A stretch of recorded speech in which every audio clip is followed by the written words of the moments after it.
Before we tear down the illusion of safety you've been living in, hit that like button and subscribe if you want to survive the first 24 hours of the collapse, and check the pinned comment for the gear list that might just save your life. Now, close your eyes and picture this. It's 3 in the morning, 4 days after the grid went down. The street lights are dead, the alarms are silent, and the only thing separating your family from the chaos outside is a layer of wood and a $50 piece of metal you bought at a hardware store. You're lying in bed, listening to the silence when you hear it, the heavy, deliberate footsteps coming up your walkway, followed by the testing of the knob. You aren't worried because you locked the deadbolt, right?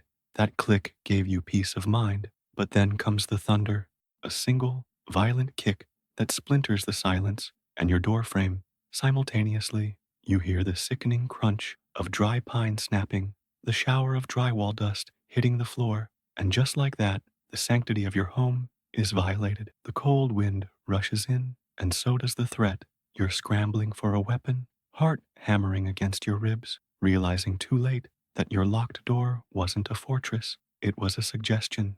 This scenario isn't a movie script, it is a physics equation that plays out in home invasions every single day. The terrifying reality is that modern residential construction is designed for privacy and curb appeal, not for war. You are suffering from the hardware fallacy. You believe that because you have a solid steel deadbolt, you are secure. But take a hard look at what that deadbolt is connected to. It throws a steel bolt into a strike plate held in place by two tiny screws, barely biting into a soft pine trim that is less than an inch thick. That isn't security. That is a decorative illusion. In a survival situation, a locked door is a social contract that says, do not enter. But when the rule of law fractures, that contract is void. The threat you are facing is the brute force opportunist. They don't pick locks. They use kinetic energy, leverage, and the sudden shock of violence to pop your door open like a cheap soda can. But we are going to change that today. We are going to take that terrified feeling in your gut and replace it with the cold, hard resolve of a structural defender. We are going to turn your entryway into a kinetic trap using simple tools, basic physics, and a refusal to be a victim. The first step in hardening your perimeter begins with the most critical failure point, the screws in your strike plate. Go to your front door right now and unscrew one of the screws holding the metal plate where the latch goes. I guarantee you, it is half an inch long. It's a joke. It barely penetrates the decorative trim. When an intruder kicks the door, they aren't breaking the lock. They are ripping that tiny screw out of the soft wood. To fix this, you need to perform the 3-inch anchor swap. You are going to take those toy screws and throw them in the trash. Replace them with 3-inch hardened steel, construction, or deck screws. When you drive these into the frame, you will feel the resistance change as the screw passes through the flimsy trim and bites deep into the structural 2x4 stud of the house's framing. This is where the magic happens. You are no longer anchoring your door to the trim, you are anchoring it to the skeleton of the building. By bridging the gap between the door jamb and the house studs, you change the physics of a kick. The force isn't taken by a strip of pine, it's absorbed by the entire wall.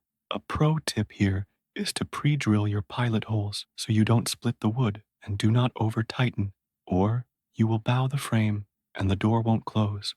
Now that the lock side is anchored to the house, we have to address the door itself, because a strong lock on a weak door is just as useless. Most interior, and even some exterior doors, are made of wood that can split under extreme stress. If the frame holds, the door might crack right down the middle around the lock. This brings us to the second method, the armor wrap. You need to install a wraparound door reinforcer.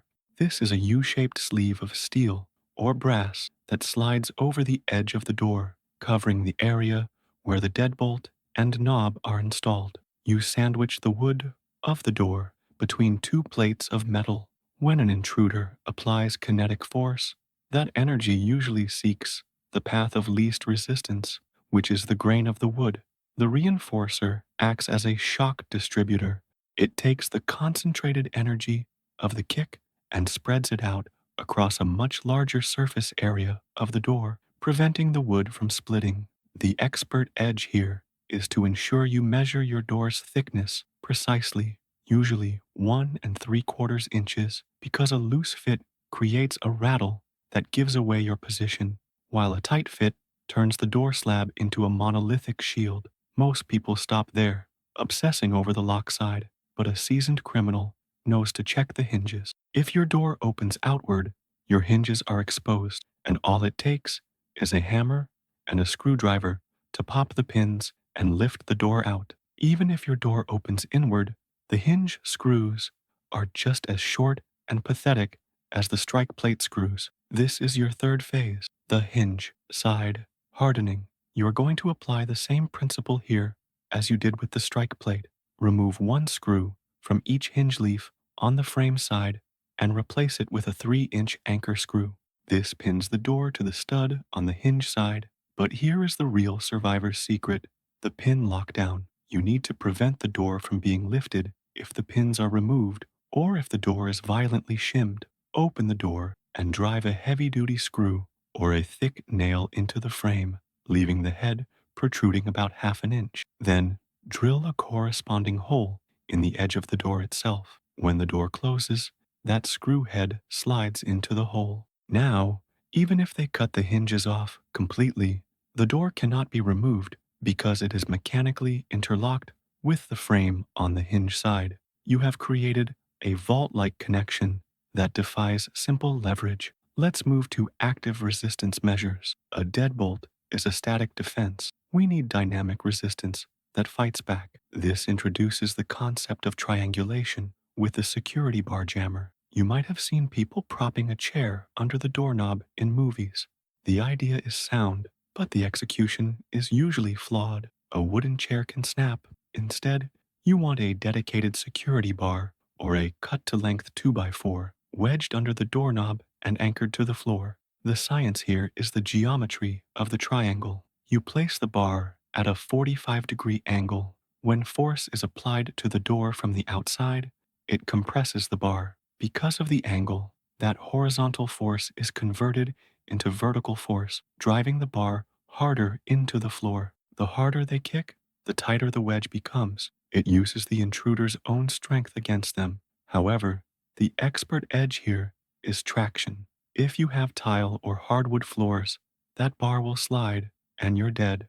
You must ensure the foot of the bar has a high grip rubber base or is physically cleated to the floor. Test it yourself. Kick your own door. If the bar slips an inch, it's a failure. We have hardened the structure, but what about the vulnerability you can see through?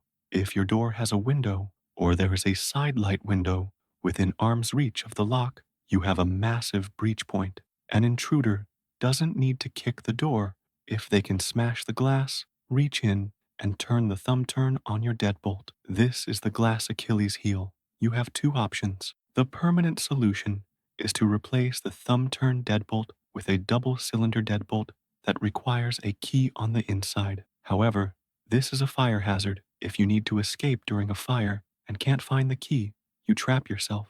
A better survivalist solution for the bug-in scenario is the application of security window film. This is a thick, multi-layered polyester sheet bonded with aggressive adhesive. You apply it to the interior of the glass. When the intruder strikes the window with a crowbar or a rock, the glass breaks, but it does not shatter and fall. The film holds the shards together in a flexible sheet that remains in the frame. It turns a 2-second smash and grab into a frustrating, noisy ordeal that requires repeated battering to penetrate. It buys you time, and time is the currency of survival. Now, let's talk about a psychological weapon that costs you nothing but creates a nightmare for anyone trying to breach your perimeter, the shatter zone. This is an improvised tactic for when the grid is down and you are in total lockdown mode. Before you go to sleep, you create a layer of noise-generating debris